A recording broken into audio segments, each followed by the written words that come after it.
Cum face motocicleta lui Cristi? Așa face? Dar unde bagă cheia? Pe unde bagă? Ia zi tu. Uite.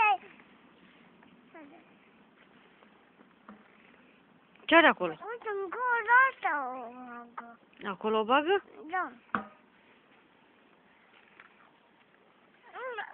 Uite, aici o bagă. Acolo o bagă, da.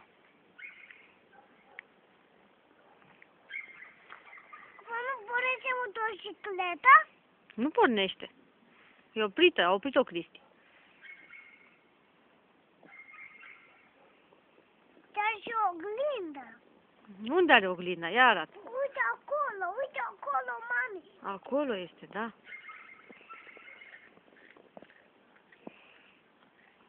Ronțăila. Ochișorii, vă rog frumos, ochișorii albaștri, să-i vedem.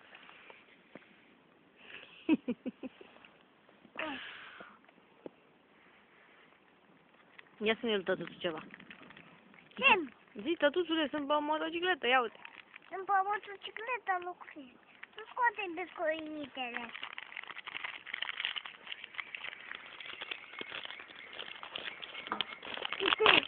Poftim. Ce să și... Brum, brum, brum.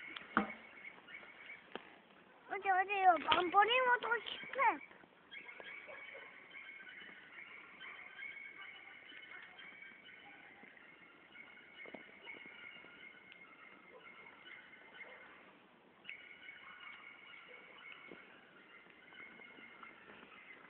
De acolo sus sunt pedalele.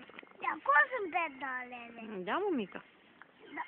Pun picioare pe pedale.